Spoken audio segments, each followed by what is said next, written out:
dalam satu hari purata kita sekitar 7 ke 8 jam kita menghadap komputer, dan kalaulah kita tidak bergerak dalam tempoh itu, terlampau kurang pergerakan, itu akan memberikan kesan pada badan. Buat apa tu? Tengah banyak buat kerja kan. Buat kerja menghadap komputer macam ni lah, kadang-kadang kita letak tangan kita. Kita fokus tumpuan yang lebih sampai kita punya kepala ke depan sedikit, badan ke depan, tak duduk dalam postur yang baik. Jadi semua ini perlu kita jaga baik-baik sebab kita bekerja sekarang dari rumah. Tapi kalau kita bekerja di pejabat, sekurang-kurangnya kita ada pergerakan kerana ingin berhubung dengan yang lain. Tapi kalau di rumah, kita lebih banyak masa menghadap komputer semata-mata.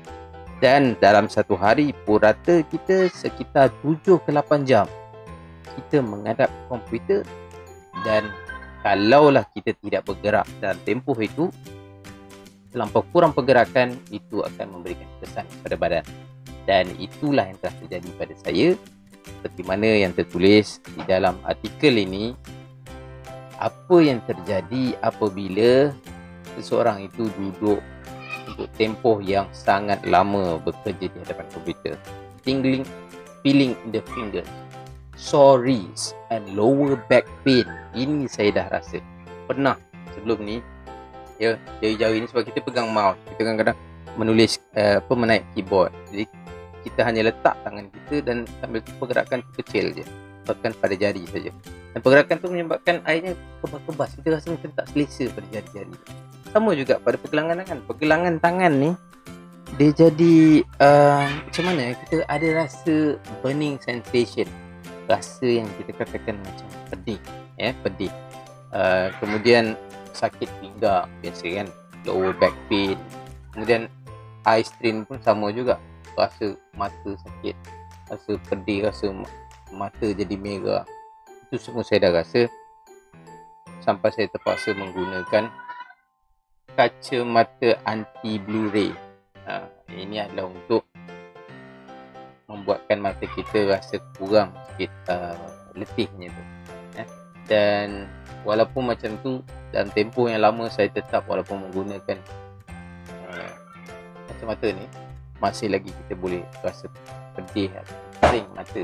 Jadi daripada situ menyebabkan kepala pun sakit, menyebabkan pandangan pun kadang-kadang boleh jadi kabur.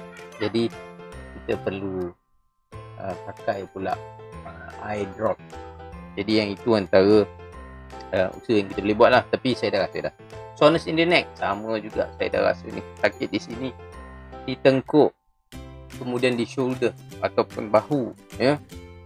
Pada tangan, pada siku ni, siku yang terletak pada kerusi ni pun sakit. Pada peha dan juga di sebelah kaki bahagian bawah, kita rasa letih, lemah, dan yang lebih kita rasa tak berapa sedap walaupun selepas kita gunakan komputer sepanjang hari, mungkin 2-3 hari juga, discomfort in the muscles. Kita rasa otot-otot ni rasa kurang selesa, gerakan macam mana pun kita rasa kurang selesa. Jadi semua ini kita kena usaha untuk kurangkan risiko ini terjadi pada diri kita. Dan bagaimana cara untuk kita mengurangkan risiko, antara lain ini juga daripada teknologi apps telah dibina untuk bantu kita. Jadi macam mana caranya, jom kita pergi ke Google dan kita type Stretchly. Okay, kita type Stretchly dan kita klik pada Stretchly, the break time reminder. Ini reminder, peringatan yang sangat baik yang patut ada di dalam laptop ataupun komputer kita. Jadi tekan download. Daripada sini, kalau kita guna komputer Apple, ada juga untuk Windows, ada untuk yang selain daripada itu pun ada. Jadi tekan saja installer bagi Windows. Bila kita dah tekan installer, jadi kita akan download. Okay. Bila kita dah download, nanti kita akan keluarkan daripada download dan kita double klik,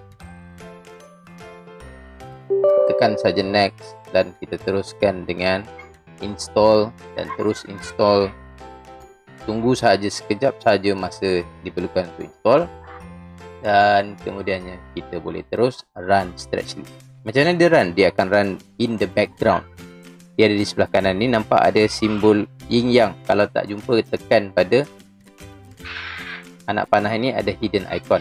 Jadi kita dekat sini tertulis di situ break, ada mini break setiap 30 minit dan long break setiap 1 mini break. Jadi kalau kita nak ubah, dia boleh ubah dekat preferences. Jadi kita boleh ubah lah.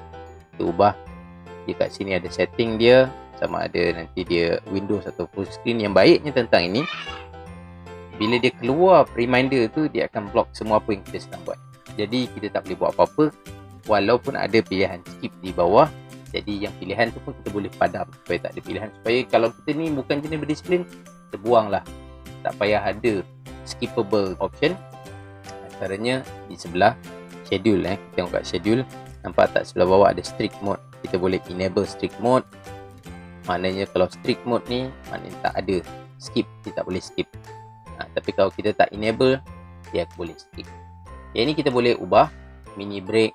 Kita nak berapa, setiap 20 minit ke, setiap 30 minit ke. Jadi dalam tempoh 20 second, 20 saat tu, dia akan berikan tips. Contohnya kita bergerak, kita pejam mata. Kemudian ada yang dengan cara kita pergerakan ringan lah, pergerakan ringan yang boleh kita buat depan komputer. Dan untuk long break ni kita buatlah setiap sejam atau maksimum 2 jam lah. Tapi sebaik adalah setiap sejam kita bergerak 5 minit. Nanti dia akan juga berikan tips apa yang patut dibuat kalau kita tak ada idea. Tapi kalau kita ada idea, kita buatlah apa yang patut kita buat.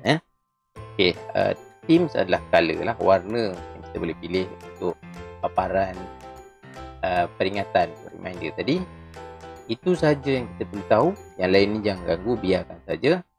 Dan melainkan yang inilah kita nak start automatically.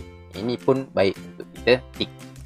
Jadi itu sahaja yang patut kita lakukan. Yang kita dapat tengok, saya tunjukkan apa antara contoh-contohnya lah, perkataan ataupun tips yang keluar. Baik, kita tengok yang ini. Ini contohnya. Close your eyes and relax. 15 second, 15 saat je. Kita ikut je. Ini mini break. Pertama contohnya. Ini take a moment to smile. Jadi dia suruh kita senyum. Senyum. Ini untuk regangkan muka sebenarnya kan. Jadi ini mini break juga. Contoh yang lain. Slowly tilt head. Jadi suruh kita sengitkan ataupun pusing kepala kiri dan kanan. Ini pun dalam 10 saat je. Sama juga dengan ini contoh. Gerakkan kepala ke atas ataupun ke tepi. Ini ke tepi lah. Ke tepi 10 saat. Dan kalau break yang panjang macam ini contohnya, lebih kurang 5 minit atau ke 7 minit, dia suruh kita buat workout. Jadi kita kena bangun. Ada pergerakan kan. Yang itu sangat baik. Tips-tips itu yang membantu kita untuk melakukan pergerakan-pergerakan ringan dan pergerakan-pergerakan besar untuk mengelakkan risiko-risiko sakit-sakit dan sakit-sakit badan. Harap sepanjang kita bekerja dari rumah ni tidak ada yang terkena sleepy ataupun sakit-sakit badan yang kritikal ataupun kronik. Jadi itu saja. Kalau anda suka dengan video ni, sila like dan juga kongsi kepada yang lain. Dan jika anda inginkan lagi tutorial ataupun perkongsian yang menarik sebegini, tolong subscribe dan tekan butang lonceng. Jumpa lagi dalam video-video